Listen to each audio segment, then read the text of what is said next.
Now, moving on to our last section, that is the management of the elbow dislocation. In this section, we'll briefly going through the non-operative, that is the almost conservative management, operative management of elbow dislocation, and associated complications when we are managing the complex elbow dislocations. As I told you in the previous section, that first we have to assess the patient, classify the injury, and then get the appropriate radiographs. Once we have got the radiograph, then we have to assess two things: whether it's an associated closed injury or it's an open injury. If it's a closed injury and it's a simple one, that is a closed posterior lateral dislocation of the elbow, then we can probably go for the closed reduction with splinting. And how it is done is to ensure patient has sufficient analgesia to allow for adequate muscle relaxation. This could be done under GA, or it could be under the effect of ketamine, or we can give ketamine along with the local analgesia towards the elbow which is involved. The reduction maneuver requires a combination of action, that is the inline traction to improve coronal displacement. That first, as the elbow will be gone in the, if this is the patient and usually it's the left elbow, this is the medial side, that's the lateral side, elbow will be gone like in this position. Then we can give, after analgesia, we can give inline traction so that the coronoid comes back in first. Then forearm is supinated to shift the coronoid. Once you supinate the forearm, the radial head comes back in. Therefore, the coronoid and the radial coronoid come under the trochlea. At this point, the elbow flexion is while placing a direct pressure over the tip of the olecranon. As you can see, the doctor is applying the force right over here so that olecranon comes back in. This is the way we can do this, and usually with this close reduction maneuver, the posterior lateral dislocation is reduced, which is the most common. Sometimes when we are dealing with the posterior medial dislocation, just the force is important, that when we are applying the pressure, instead of applying the inward force, we have to sometimes apply the outward force on the olecranon, so that because it's a posterior medial dislocation, now that it will come back in. Now continuing with the close reduction, there will be a palpable clunk which can be appreciated after most reduction, which usually denotes that probably the joint has restored itself and the humerus has come back into the trochlear groove. Assess the post-reduction stability, whether there is flexion by doing flexion extension and doing pronation supination at the elbow joint. Place post-reduction posterior moderate spleen flexion and appropriate forearm rotation. Usually the forearm is kept supine, but it can be kept in mid-prone position as well, provided where there is maximum stability.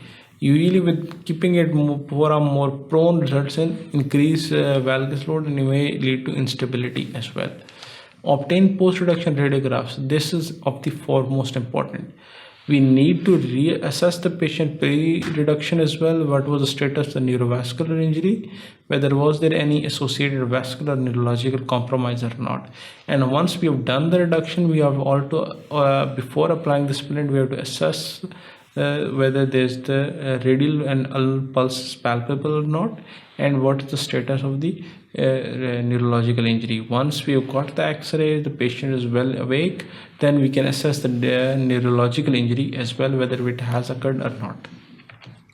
Now coming to the rehabilitation. If you have done the close reduction and splinting, for initially you can keep the elbow immobilized for 5 to 10 days. At time we have to go for 2 weeks.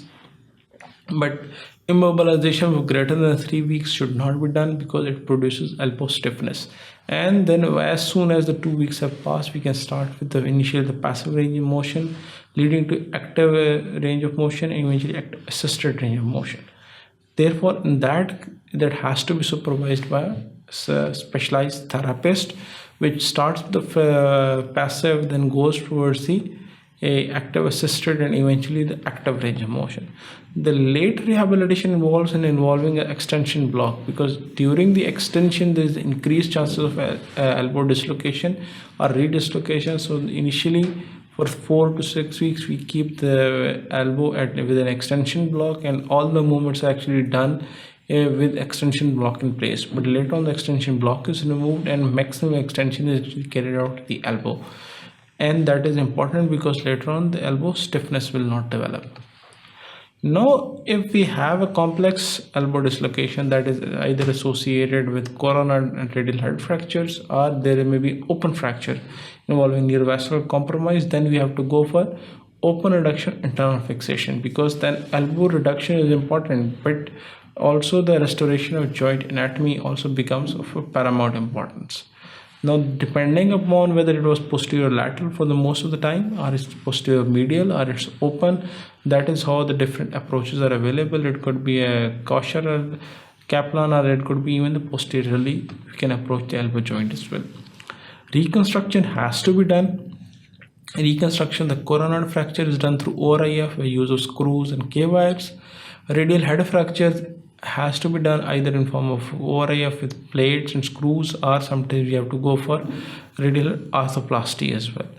And if it's an open fracture with massive tissue loss and large wound present as well, which may be contaminated, then probably we can go for initially hinged external fixator, but within as soon as the bed gets prepared, we have to go for definitive internal fixation as well. And when we are going for open reduction internal fixation, we have to keep in mind that restoring not only the anatomy of the joint is important, stability of the joint is also important as well. Then we have to repair the lateral collateral ligament, and among the lateral collateral ligament, the most important is lateral ulnar collateral ligament, and we have to also repair the medial collateral ligament as well. Now, coming to the post-operative care, depending upon the stability of the elbow, active range of motion exercises may be commenced while using a brace. As the patient's rehabilitated, initially the passive range of motion, then the active assisted, eventually moving on to the active range of motion. Similarly, as case with the closed reduction, in this also the extension block may or may not be utilized, but that is important that we have to keep, initially the elbow may be kept in a flexion for along with during the movements, but then we can remove the extension block later on and move towards the full extension program of the elbow.